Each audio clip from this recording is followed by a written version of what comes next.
We mocked the human challenger, right up until she stepped into the arena. 3 minutes later, our undefeated champion was unconscious and our entire galaxy was terrified. I have been doing this job for 17 cycles now, and I have seen some absolutely ridiculous things in my time as the primary commentator for the Galactic Combat Championships. I have watched a Crenarian tear through solid titanium plating with nothing but his mandibles. I have seen a Velcorian priestess redirect kinetic rounds using what she claimed was pure meditation, though I suspect there was some telekinetic cheating involved. I have even witnessed, may the ancestors forgive me, the legendary match where Thorax the Unbreakable fought for 6 straight hours without taking a single breath. That was mostly boring, if I am being honest, but impressive nonetheless. But nothing, and I mean nothing, could have prepared me for what I am about to tell you. My name is Zelthar, second clutch of the Margoni diplomatic course, and before I took this commentary position, I spent 12 years as a xenobiological analyst for the Galactic Council. So when I tell you that what happened at Station Meridian 7 last rotation changed everything we thought we knew about the galaxy, you need to understand that I am not being dramatic. Well, maybe a little dramatic. It is literally my job to be dramatic, but this time the drama is actually warranted. Station Meridian 7, for those of you who do not follow the combat sports circuit, is the crown jewel of competitive violence in our corner of the galaxy. The station orbits a dead world in neutral space, specifically chosen because no single government could claim jurisdiction and interfere with the matches. The arena itself is a marvel of engineering, 200 meters in diameter, surrounded by energy shields capable of containing a small nuclear detonation, with seating for 50,000 spectators from every major species in the known galaxy. The floor is made from compressed carbon ceramic composite that can withstand pretty much anything short of antimatter, and even then we have backups. The Galactic Combat Championships happen twice a cycle, and they are exactly what they sound like. Warriors, mercenaries, soldiers, and various violent individuals from across known space come to prove who is the strongest, the fastest, the most deadly. There are rules, of course. No weapons above Class 4 energy output, no biochemical agents, no temporal manipulation, because we tried that once and it got really confusing really fast. But other than that, anything goes. You win by knockout, submission, or when your opponent can no longer continue. Simple, brutal, extremely popular. The prize? 10 million credits, a championship belt made from auric crystal, and more importantly bragging rights that extend across 300 colonized systems. Winning the championships means job offers from every military contractor in the galaxy, endorsement deals, and the kind of respect that opens doors even in the most exclusive establishments. It is a big deal is what I am saying. Now, our reigning champion at this particular tournament was a walking nightmare named Kravik the Destroyer. Yes, he actually went by that name. No, it was not ironic. Kravik was a Thraxian, which for those not familiar with that particular species, means he stood roughly 4 meters tall, possessed 4 arms, each capable of lifting half a ton, and had bone plating thick enough to stop armor-piercing rounds. His skin was a dark purple that looked almost black under the arena lights, and his eyes glowed this unsettling orange color that made you instinctively want to run in the opposite direction. Kravik had held the championship for 3 consecutive tournaments. He had defeated 47 challengers during that time. 17 of those challengers were still in medical rehabilitation. His record was flawless, his technique was brutal, and his personality made him very, very easy to root against, which only made the crowds love him more. Combat sports fans are weird like that. Before Kravik, the title had been held by a Korthaxi named Grimshade, who won 2 tournaments before retiring due to severe neural damage. Before that, a human, no wait, that is not right, a Herlathi named Vengeancebringer, who held it for 1 tournament before Grimshade literally ripped his secondary arms off. Good times. So there I was, sitting in my commentary booth reviewing the tournament brackets, preparing my usual mix of technical analysis and sarcastic observations, when the announcement hit the feeds. A new challenger had registered. Species: human. Name: Captain Elena Vasquez. Origin: Earth Sol System, Orion Arm. The production crew actually started laughing. Not with me, just spontaneously laughing. Now I should mention that humans were relatively new to the galactic community. They had made first contact maybe 8 cycles ago, and their integration had been, how do I put this politely, underwhelming. They were classified as a Class C species, which is diplomatic speak for not particularly impressive. Their technology was decent but nothing groundbreaking. Their ships were functional but slow. Their diplomats were friendly but kept to themselves mostly. They had not made any significant impact on galactic politics, economics, or culture. They were just kind of there, existing quietly in their little corner of the Orion Arm. The general assessment was that Earth was a low-gravity world, based on preliminary scans and the fact that humans seemed kind of fragile compared to most spacefaring species. They did not have natural armor. They did not have redundant organs. They did not have enhanced senses or any obvious physical advantages.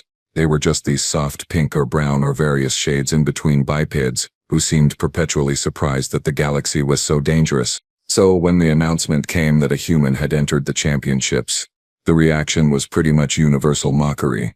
The betting markets, which normally took every challenger seriously because upsets make for great drama, set Elena Vasquez's odds at 5,000 to 1 again. That is not a typo. 5,000 to 1. You could bet 1 credit and potentially win 5,000 if she managed to win even a single match.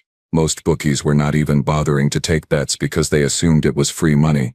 I pulled up her registration file. Captain Elena Vasquez, 34 standard years old, former cargo pilot for the Human Colonial Transport Service. No formal military training listed, no previous combat sports experience. Her medical scan showed she was in excellent health for a human, but that meant absolutely nothing when compared to someone like Kravik. She stood approximately 1.7 meters tall. She weighed maybe 70 kilograms. She had dark hair pulled back in a practical bun, brown eyes that seemed almost bored in her registration photo, and absolutely nothing about her suggested she belonged anywhere near a combat arena. The brackets put her in a preliminary match against a mid-tier Vorlaxian named Crusher. Even that seemed almost cruel. Crusher was not championship material, but he was solid, experienced, and outweighed Elena by at least 200 kilograms. The betting odds on that specific match were not even being calculated. It was considered a foregone conclusion. I finished my prep work, made a note to keep the commentary light on the Vasquez match because it would probably be over in under 30 seconds, and headed down to the arena floor to do some pre-tournament interviews. This was going to be, I thought, a perfectly normal championship cycle. I had no idea how wrong I was. The thing about galactic intelligence classifications is that they are only as good as the data you collect, and apparently, nobody had bothered to collect very good data about Earth. The initial survey team had done a flyby scan, noted the gravity at 0.9 standard, saw that humans did not have any obvious biological weapons or natural defenses, and basically filed them under not a threat, possibly useful for trade, standard procedure for Class C species. What nobody had apparently considered, and this still baffles me, is that maybe, just maybe, you should do more than a surface scan before making assumptions. But no, we had centuries of protocol and classification systems, and they had never steered us wrong before, so why start questioning them now? I am being sarcastic in case that was not clear. I am very good at sarcasm. The assumption was simple. Low gravity world equals weak species. It was basic evolutionary logic. Species adapt to their environment. Lighter gravity means less resistance, which means less muscle development, which means physically inferior specimens. We had dozens of examples across the galaxy that supported this theory. The Philexians from their 0.6 gravity homeworld could barely function in standard gravity without assistance. The Tremori needed exoskeletons just to walk around most stations. It made perfect sense. Except, as it turned out, Earth was not a low-gravity world. But I am getting ahead of myself.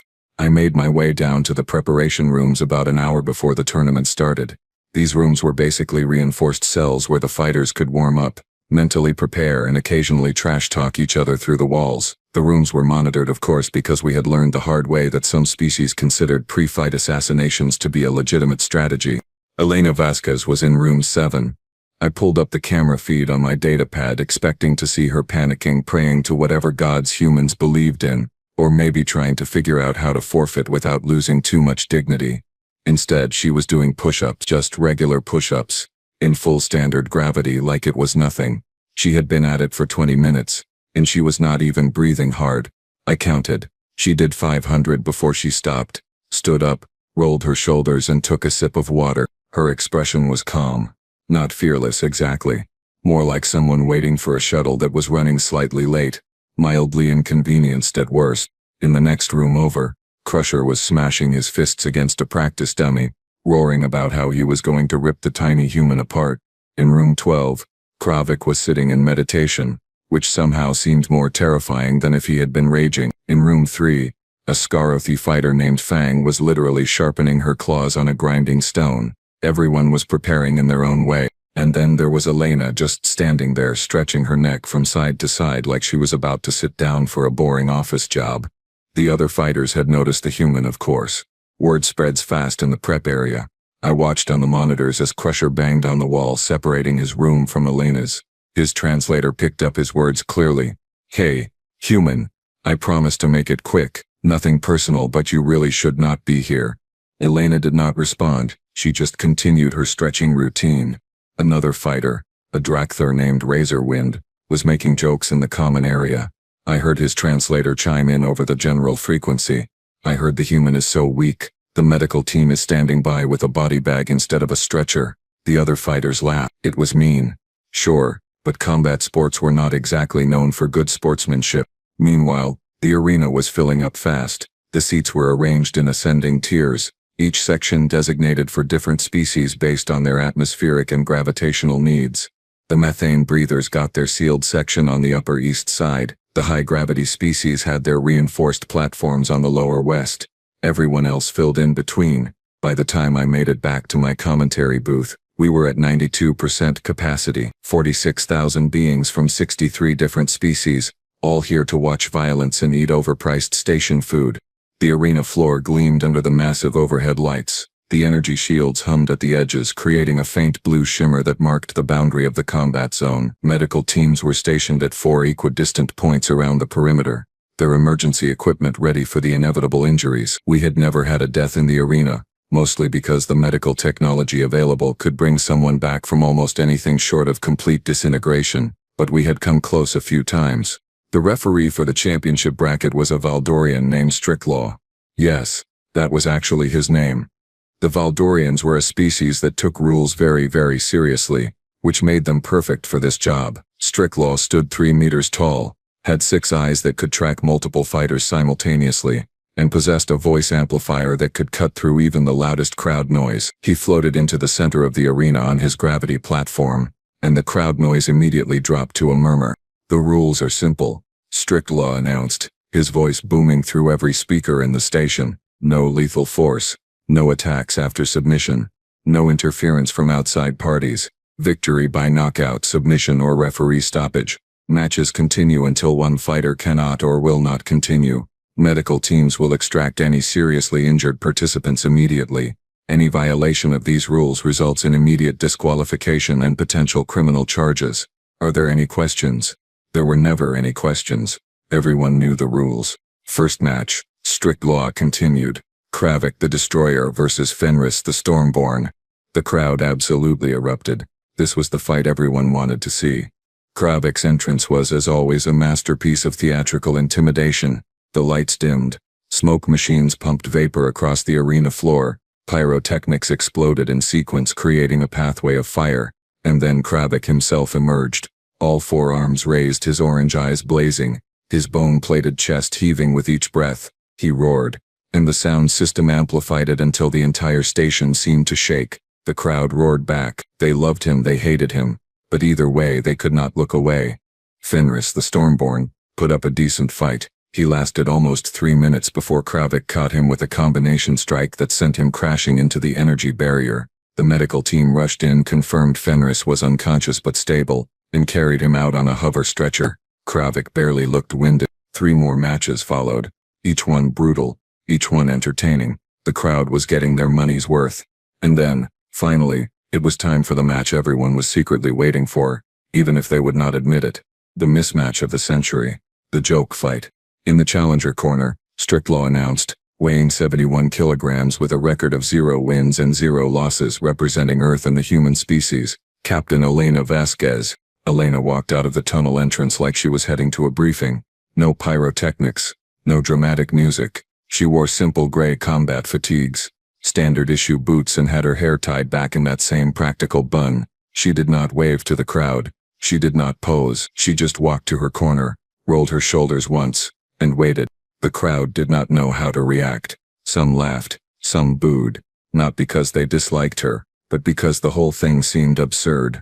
Some actually cheered. probably because they appreciated the sheer audacity of a human entering the championships. In the champion corner, Strict-Law continued, weighing 430 kilograms with a record of 47 wins and 0 losses, the reigning Galactic combat champion Kravik the Destroyer. Kravik's second entrance was somehow even more dramatic than his first. He was playing to the crowd now, knowing this match was going to be quick and he wanted to make it memorable. He flexed all 4 arms. He beat his chest. He pointed at Elena, and made a throat-cutting gesture that was universal across pretty much every species. Elena just stood there watching him with that same calm expression. They approached the center of the arena. The size difference was actually comical. Kravik towered over Elena by more than 2 meters. His smallest arm was thicker than her entire torso. Standing next to him, she looked like a child who had wandered into the wrong area. I leaned into my commentary microphone. Ladies, gentlemen, and beings of all configurations, I give this match approximately 15 seconds. Maybe 20 if the human is particularly good at running away. I have seen training dummies that would put up a better fight. This is either going to be the shortest match in championship history, or the most embarrassing. Possibly both. The crowd laughed. Even Strict-Law's mandibles twitched in what might have been amusement. Fighters ready? Strict-Law asked. Kravik roared his acknowledgement. Elena simply nodded. Begin. And that is when everything I thought I knew about the galaxy turned out to be catastrophically, hilariously, terrifyingly wrong. Kravik did not waste any time with posturing or strategy. The moment Strict-Law signaled the start, he charged. And when I say charged, I mean he launched himself forward with the kind of speed that should not be possible for something that massive. 430 kilograms of bone, muscle and bad intentions, moving like a freight shuttle with the brakes cut, his forearms spread wide, ready to grab, crush or pulverize whatever got in their way. I had seen this move before. It was Kravik's standard opening. Close the distance immediately. Use his superior size and strength to overwhelm his opponent before they could establish any kind of defensive strategy. It had worked 47 times in a row. There was absolutely no reason to think it would not work again. Elena moved. Not backward, which would have been the smart thing to do. Not to the side, which would have bought her maybe 2 extra seconds. She moved forward, ducking under Kravik's outstretched arms and sliding past him with a speed that made my eyes hurt trying to track it. One moment she was directly in front of him. The next she was 3 meters behind him, turning to face his back. The crowd made a collective sound of surprise. So did I, if I am being honest. Okay, I said into my microphone, keeping my voice steady despite my confusion. That was lucky. Pure luck. Caught him off guard. It will not work twice. Except it did work twice. And then 3 times and then 4. Kravik spun around, roaring in frustration, and threw a combination punch that would have shattered reinforced concrete. Elena swayed backward, and I swear by my ancestors the first punch missed her face by maybe 2 centimeters. The second punch missed by even less. The third punch hit nothing but air because she had already ducked and moved again. She was not running away, which would have made sense. She was just staying exactly out of reach, moving with this smooth, efficient grace that made it look almost choreographed. Impossible, I muttered, forgetting my microphone was live. She should not be that fast. Humans are not that fast. Kravik thought the same thing apparently. His orange eyes were narrowing, his movements becoming more calculated. He stopped charging recklessly and started herding her toward the edge of the arena, cutting off her escape routes. Smart fighter. Our champion. Brutal, but not stupid. He reached for his equipment belt and drew his kinetic hammers, one in each of his upper arms. These were Class 3 weapons, perfectly legal under tournament rules. Essentially handles attached to gravitational field generators that could increase their impact force by a factor of 10. Kravik had used them to crack Adrenathi's shell armor in a previous match. The sound of that impact still gave me nightmares. He swung both hammers in a crossing pattern, too fast for most beings to even perceive. Elena dropped flat to the arena floor, letting both weapons pass over her, then rolled sideways as Kravik brought them down in an overhead smash that left a crater in the carbon ceramic surface. That should not have been possible either, by the way. That floor was rated to withstand impacts up to Class 5 energy output. Kravik had exceeded the manufacturer's specifications, and nobody seemed concerned except the station maintenance crew. The crowd was starting to make different sounds now. The laughter had stopped. The boos had turned into confused murmurs. People in the stands were leaning forward, trying to figure out what they were watching. This was not going according to script. The human was supposed to be broken and bleeding by now, not dancing around like she had been doing this her entire life. Elena still had not thrown a single punch. She had not attempted any kind of offensive move at all. She was just dodging, weaving, staying mobile. Her expression had not changed. She looked focused, sure, but not scared, not even slightly worried. It was like she was studying him, learning his patterns, treating this like a training exercise rather than a fight for her life. Kravik was breathing harder now, which was unusual. His species had incredible stamina, but he had been throwing full power strikes for almost 2 minutes straight and every single one had missed. That takes a toll both physically and mentally. I could see his frustration building, see him getting angrier with each missed attack. Enough, he roared, dropping his hammers and reaching for his gauntlets. Oh no. Oh, this was bad. The crowd recognized what he was doing, and the noise level jumped immediately. Half the audience was cheering, the other half was shouting concerns to Stricklaw, who was watching carefully but not interfering. Technically, plasma gauntlets were Class 4 weapons, which put them right at the upper limit of what was allowed. Kravik activated them, and both gauntlets began glowing with that distinctive blue-white plasma energy. These were his signature weapons, the tools that had won him his championship. The gauntlets worked by generating contained plasma fields around his fists, superheating the air to temperatures that could melt through most known materials. More importantly, they could project that plasma as a ranged attack, a bolt of pure energy, traveling at near light speed, with enough force to punch through armor plating. This attack had never been blocked. Not once. Not ever. The best any fighter had managed was to dodge, and even then the radiant heat alone had caused severe burns. 2 fighters had been killed by this attack in unofficial matches before the championships implemented their medical protocols. It was devastating. It was terrifying, and Kravik knew it. He squared up, planting his feet, and began charging the gauntlets to full power. The blue-white glow intensified, becoming almost painful to look at. Arcs of plasma energy danced between his fingers. The air around him shimmered with heat distortion. The energy shields at the edge of the arena automatically reinforced themselves, recognizing the threat level. Elena finally stopped moving. She stood still, watching him charge up, and for the first time since the match started, she shifted her stance. Nothing dramatic. She just planted her feet shoulder-width apart and raised her right hand, palm out, like she was telling him to stop. Kravik grinned, showing all his teeth. Big mistake, little human. He thrust both arms forward, and the plasma gauntlets released their stored energy in a focused blast. Twin bolts of superheated plasma, converging on Elena's center mass, moving so fast that they were barely visible as anything other than streaks of light. The sound was like thunder compressed into a microsecond. The heat bloom was enough to make the nearest spectators flinch back even behind their protective barriers. Everything seemed to slow down in that moment. I could see the plasma bolts crossing the distance. I could see Elena's hand, still raised, still steady. I could see Kravik's triumphant expression. I could hear 46,000 beings collectively holding their breath. And then, Elena caught the plasma blast. Not deflected, not dodged it, caught it, with one hand. The twin plasma bolts struck her palm and simply stopped, the energy spreading across some kind of invisible barrier around her hand, dissipating like water hitting a force field, except there was no force field, there was just her hand, palm out, completely unharmed, not even singed, as Class 4 plasma energy evaporated harmlessly against her skin. The arena went silent, not quiet, not hushed, silent. 46,000 beings from 63 species. Every single one of them struck absolutely speechless. You could have heard a molecule drop. The energy shields hummed. The air circulation system whooshed. Someone's drink container hit the floor 3 sections away and it sounded like a bomb going off. I had stopped commentating entirely. My mouth was open. My datapad had fallen from my hands. My translator was working overtime trying to find words in any language that could describe what I had just witnessed, and coming up completely empty.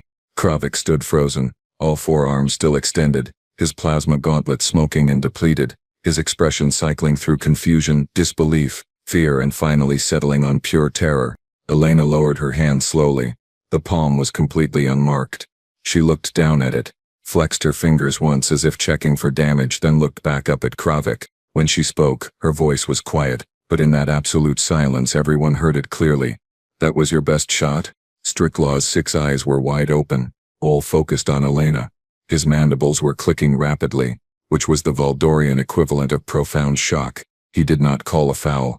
He did not stop the match. He just floated there, trying to process what he had seen. I finally found my voice, though it came out as barely a whisper into my microphone. What in the name of every ancestor and deity across the galaxy am I looking at? Nobody had an answer, but we were all about to find out. The silence lasted maybe 3 seconds before the arena absolutely erupted into chaos. Half the crowd was screaming that Elena had cheated somehow. The other half was screaming that what we had just witnessed was impossible. Several species-specific sections were arguing among themselves in languages my translator could not keep up with. Security teams were moving toward the barriers, unsure if they needed to intervene. The betting kiosks had frozen entirely, their algorithms unable to process what had just happened. Somewhere in the upper decks a Felixian fainted and had to be carried out by medical staff. Strict Law, to his credit, maintained his composure. He raised one hand, and his amplified voice cut through the pandemonium like a blade. Silence. Matches suspended pending equipment inspection. He floated down to Elena, his scanning equipment already active. Multiple beams of light passed over her body, checking for hidden technology, force field generators, energy shields, anything that could explain what had just happened. I watched on the monitors as the scans came back. No foreign technology detected. No energy signatures beyond normal biological functions. No illegal equipment. Nothing. Strict Law's mandibles clicked again. He ran the scan 3 more times using different frequencies, different detection methods. Same results. He checked her clothing, her boots, even made her open her mouth to check for concealed devices. Nothing. She was completely clean. The fighter is legal, Strict Law announced, and the crowd lost their minds all over again. Match continues. Elena rolled her shoulders and spoke, her voice still calm, still measured, like this was all a minor inconvenience. I should probably mention something. Earth is not a low-gravity world. Our gravity is actually about 1.8 times galactic standard. Also, our atmospheric pressure is higher and our planet is what you might call geologically aggressive. Lots of tectonic activity, frequent seismic events, extreme weather patterns. I am just saying this now, because I feel like maybe there was some miscommunication in the initial survey data. I was frantically pulling up files on my datapad, cross-referencing everything we had on Earth. How had we missed this? How had our entire intelligence apparatus failed this badly? And then I found it. The initial survey had been done during a solar flare event that interfered with the gravity sensors. The readings had been corrupted. And because humans had not made any fuss about it, because they had not corrected us, everyone had just assumed the initial classification was accurate. We had classified them as weak because we had measured their planet wrong and they had been too polite to correct us. I started laughing into my microphone. I could not help it. The sheer absurdity of it all. Kravik was not laughing. Kravik was experiencing what I can only describe as a complete psychological breakdown mixed with primal terror. His species were ambush predators by evolutionary origin. They understood fear. They understood when something was more dangerous than they were, and right now every instinct in his body was screaming at him that he was facing an apex predator from a world that made his own look like a vacation resort. But he was also the champion. He had a reputation. He had pride. And pride, as they say, comes before getting absolutely demolished in front of 46,000 witnesses. He roared and launched himself at Elena with everything he had left. All 4 arms swinging, teeth bared, bone plating reinforced with adrenaline-enhanced muscle tension. It was a berserk assault, no strategy, just pure violence born from desperation. Elena stopped dodging. She stepped forward, inside his reach, and threw her first punch of the match. It was not a wild swing. It was not a haymaker. It was a precise, controlled strike to Kravik's lower left ribcage. I heard the impact from the commentary booth. It sounded like someone hitting a bass drum with a sledgehammer. Kravik's entire body lurched sideways from the force. His bone plating, which had withstood kinetic hammers and plasma strikes, cracked. Actually cracked. I could see the fracture lines spreading across his torso. The crowd noise changed from chaos to something else entirely. Maybe. Horrified fascination. Elena hit him again, this time in the upper right shoulder. Another perfectly placed strike. Another crack. Kravik swung at her with 2 arms simultaneously. She blocked both with her forearms, and I swear I heard his wrist joints creak from the impact. She was not just stronger than him, she was so much stronger that it was not even a contest. My mind was racing, trying to do the math. If Earth's gravity was 1.8 times standard, and humans had evolved to function normally in that environment, then their bone density would be significantly higher, their muscle fibers would be denser, their cardiovascular system would be more efficient. Coming to a station with standard gravity would be like removing weighted training gear. She was essentially operating at a fraction of her actual capability just by being here. Elena was not trying to hurt Kravik. She was teaching him a lesson. Every strike was controlled, calculated to cause pain and damage but not permanent injury. She could have ended this in one hit. She could have put her fist through his chest cavity if she wanted. Instead, she was systematically dismantling him, showing him exactly how outmatched he was. Kravik tried to grab her. She broke his grip by simply flexing her arms. He tried to tackle her. She stopped his momentum with one hand on his chest and pushed him backward so hard he slid 3 meters across the arena floor. He activated his backup plasma gauntlet, the one he kept for emergencies. She grabbed his wrist, squeezed until the gauntlet's casing cracked and yanked it off his arm before tossing it out of the arena. All around me, I could hear other commentators and analysts frantically researching Earth. Data pads were lighting up across the press section.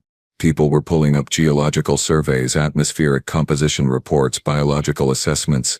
The truth was spreading through the crowd like a virus. Earth was not a garden world. Earth was a nightmare planet where everything was heavier, denser, more violent than galactic standard, and humans had evolved to thrive there. I leaned back into my microphone, my voice a mix of amazement and sarcasm.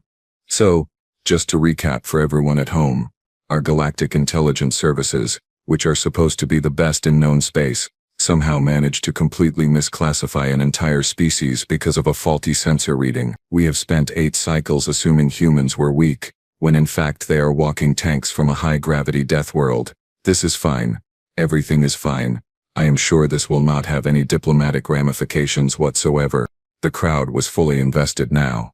The booths had turned to cheers. People were chanting Elena's name, or at least trying to pronounce it correctly. The betting markets had crashed entirely, unable to calculate odds for a situation they had no reference for. Kravik made one final desperate move. He pulled out a neural disruptor which was definitely illegal, Class 7 contraband that could scramble brain function across multiple species. Strict law saw it and immediately signaled a foul, but before he could intervene, Elena moved. She closed the distance in less than a second, caught Kravik's arm before he could activate the device and delivered a single precise uppercut to his jaw. The sound echoed through the arena like a gunshot. Kravik's eyes rolled back. His massive body went completely limp. He fell backward and hit the arena floor with a crash that shook the entire structure. He did not get up. He was breathing. His vital signs were stable according to the medical monitors, but he was absolutely, completely, thoroughly unconscious. Elena stood over him for a moment, breathing normally, not even sweating, looking down at the former champion with something that might have been pity.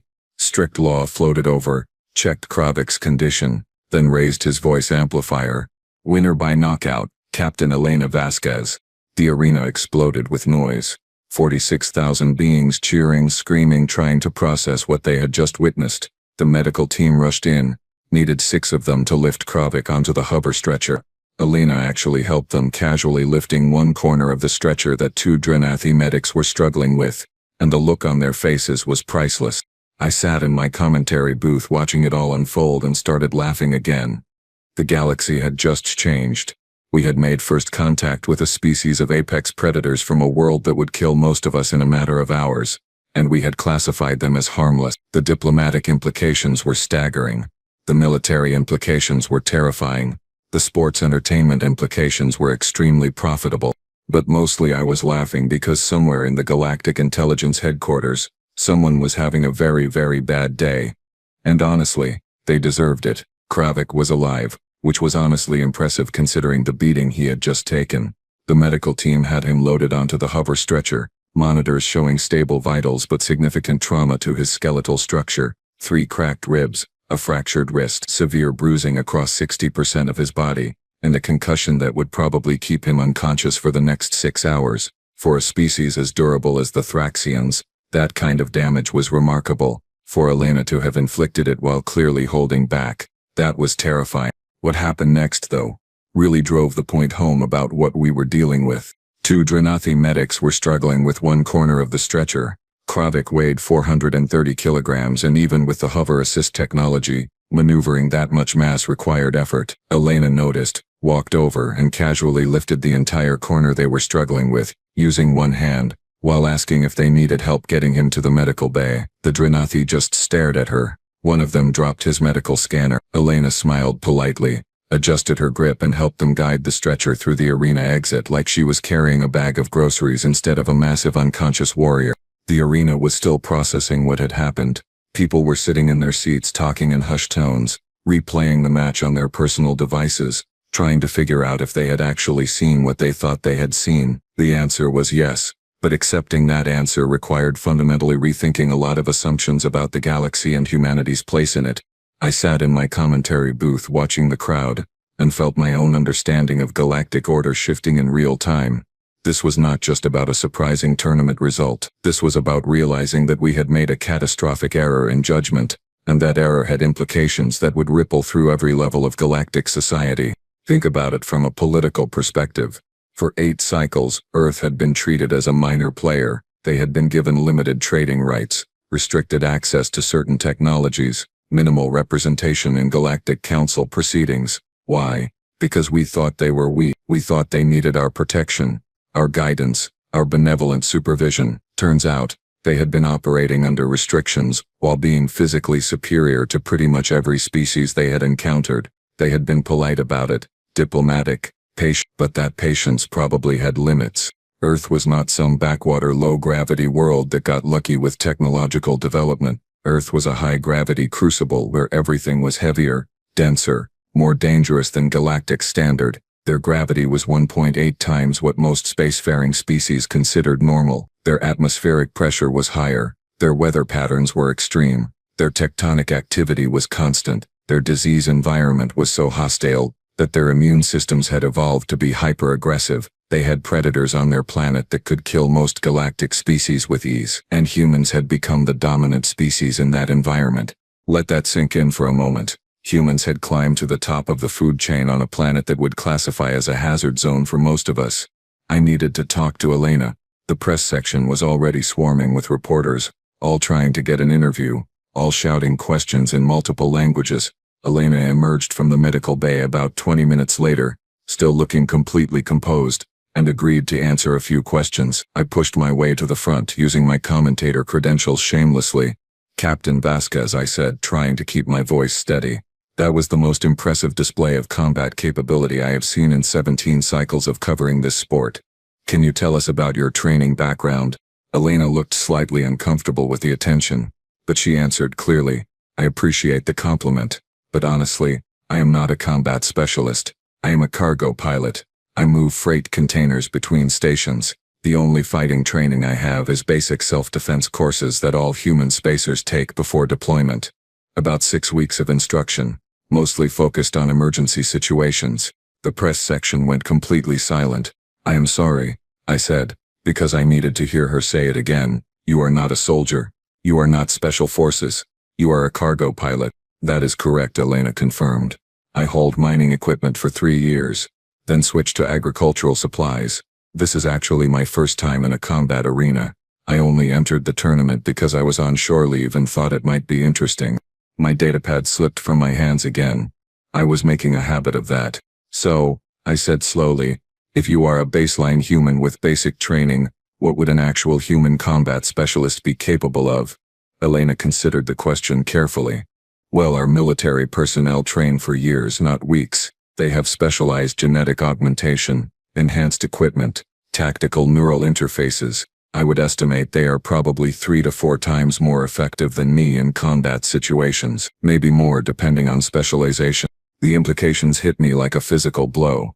If Elena, a cargo pilot with 6 weeks of self-defense training, could dismantle our reigning champion without breaking a sweat, what could an actual human soldier do? What could a human special operations team do? What could a human military fleet do if they ever decided diplomacy was not working out? The betting markets had given up entirely. Every board showed error messages.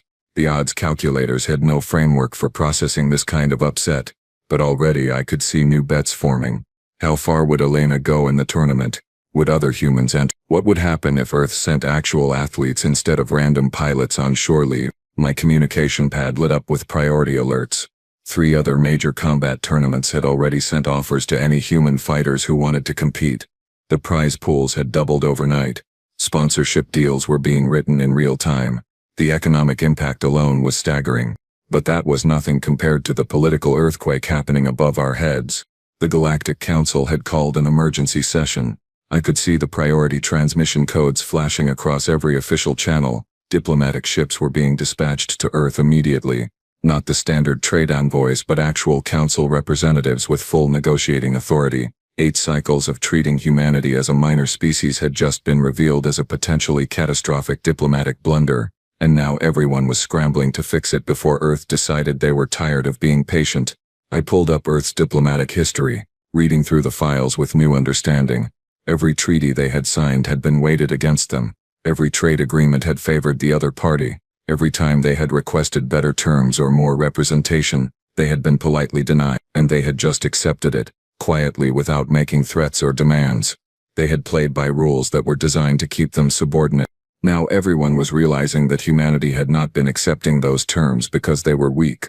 They had been accepting those terms because they were patient, because they understood the long game, because they were smart enough to know that revealing their true capabilities too early would cause exactly the kind of panic we were seeing now. I made my way down to the arena floor one more time. Elena was preparing to leave, heading back to her ship, probably looking forward to a quiet drink and some rest. I caught up with her near the exit. Captain Vasquez, one more question. What does Earth want from all this? She stopped and turned to face me. Her expression was serious but not unfriendly. Honestly, we want what everyone wants. Fair trade, equal representation, to be treated as partners, not pets. We have been waiting for the galaxy to figure out who we actually are, and now what happens next depends on whether everyone can move past their assumptions and work with us in good faith. We are happy to compete in your tournaments. We are happy to fight if we need to, but we would much rather cooperate. It was a simple statement delivered calmly without threats or ultimatums, but the weight behind it was enormous. This was not just one cargo pilot speaking. This was humanity's message to the galaxy. We are stronger than you thought. We are more capable than you assumed. We have been patient, but our patience is not infinite. So let us try this again, as equals this time. I watched her walk away, disappearing into the crowd of spectators who were still trying to get her autograph or just touch her like she was some kind of legend, which I suppose she had just become. I made my way back to the commentary booth for my closing remarks. The next matches were scheduled to start in an hour, but nobody was paying attention to them anymore. This tournament, this entire sport had just been redefined by a human cargo pilot who fought in her spare time. So, I said into my microphone, my voice heavy with sarcasm and something that might have been respect. Today we learned a valuable lesson about making assumptions. We learned that sensor malfunctions can have far-reaching consequences. We learned that politeness should not be mistaken for weakness, and we learned that humans, those quiet little bipeds from the Orion arm that we barely paid attention to, are actually terrifying apex predators from a world that would kill most of us before we even reached the surface.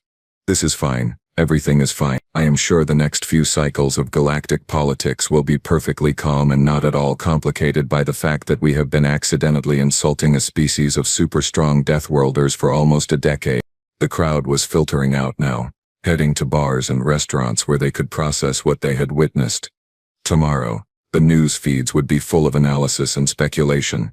Diplomatic channels would be burning with urgent communications. Military strategists would be reassessing threat projections. Trade negotiators would be rewriting contracts. The galaxy had just changed, not because of a war or a discovery or some cosmic event, because a human woman had decided to enter a fighting tournament on her day off, and had casually demonstrated that everything we thought we knew was wrong.